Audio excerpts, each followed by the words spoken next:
Welcome to another review of Witch from Mercury Season 2. Episode 7 goes nuts and it's explosive. Literally. Since there's a lot of cuts from A plot to B plot to C plot and etc., I will focus on each plot one by one instead of the chronological order. But don't worry, this all happens pretty much all at the same time, except for the beginning and the last one-third of the episode.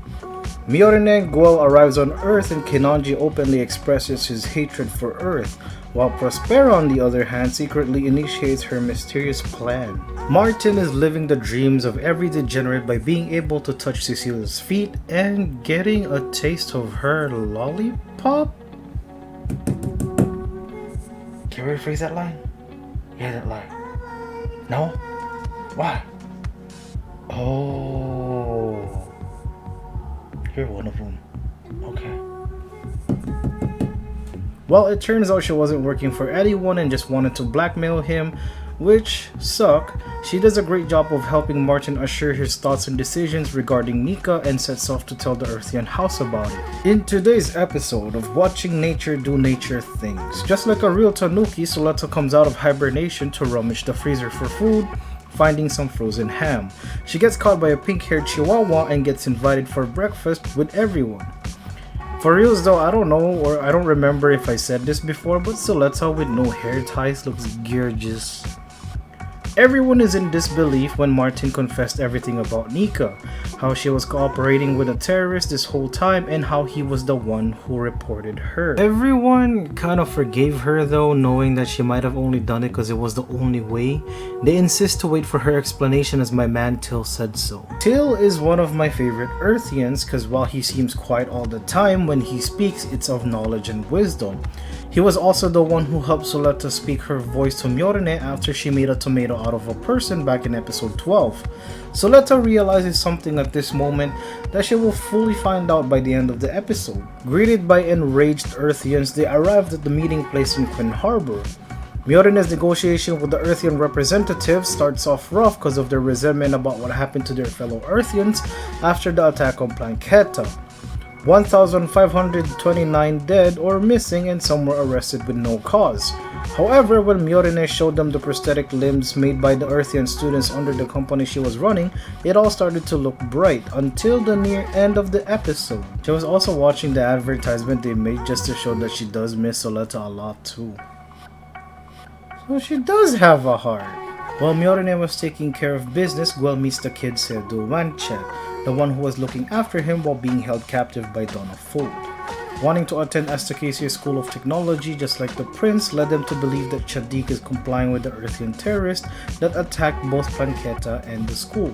Formerly known as Jeru Ogul, Shadik displayed remarkable intelligence as a child, hence people called him Prince.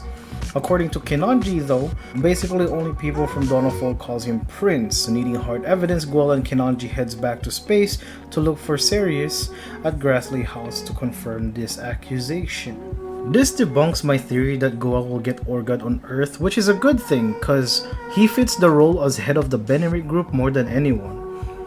Only thing is, Myorine might get stuck on Earth while all the fault gets blamed on her, which in some cases is a good thing because we might get to see Suletta rescue her former bride and Myorine will fall for her more.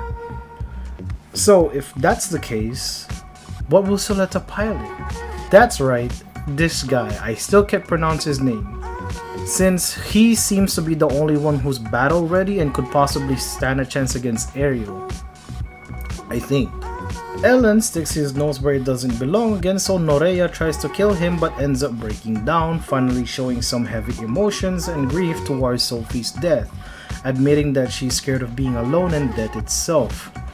While I hate this version of Ellen, it's the version of him that's been the most aware of just how fragile a Gundam pilot's life is, and he sympathizes with her. Massive props to the actress Aoi Yuki, I'm not sure if I said that right, I'm sorry, for going all out on this scene. Just listen to it.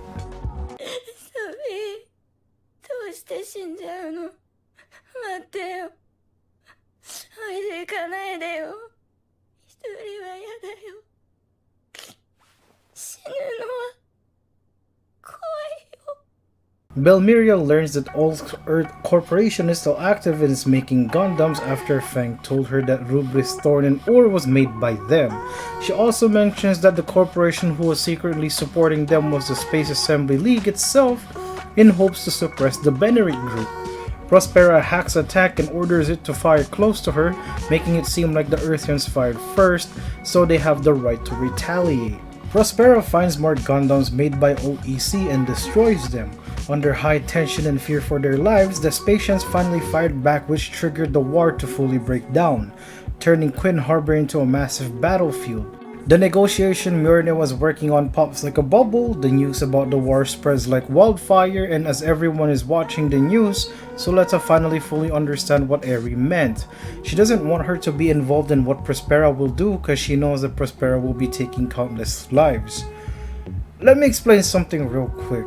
For some people who might have gotten confused, formerly known as Elnora, Prospera used to work for the Vanadis Institute, which was a subdivision of OEC.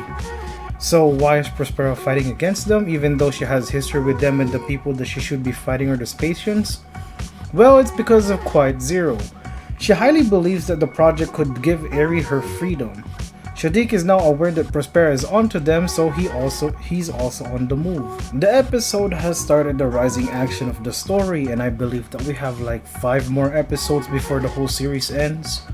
Maybe, just maybe, we might get a movie, seeing as how the IP sales is breaking record history for Bandai. According to the president, Masaru Kawaguchi, High Grade Aerial has the highest initial sales in Gunpla history for high grades. And it just keeps on trucking. There is no stopping this high grade. So hopefully we can get a movie for the series as maybe like a spin-off for the Vanadis Heart, or like an aftermath of the whole series. Anyway, that's it for the episode. It's not just a matter of the waiting game if the series will have a good ending or if it'll send me back for more therapy sessions. The next episode's title is End of Hope, which I feel like they will double down on Mjolnir feeling bad for herself for starting the war for some reason, but I believe Suletta will come to her rescue. Just hope. Thanks for watching. At the time that I'm making this script, we're about 3 subs away from 100, so share my channel to your friends so we can all suffer from my cringe. Thanks for watching. I'll see you next time. Peace! I will focus on each plot one by one instead of the chronological.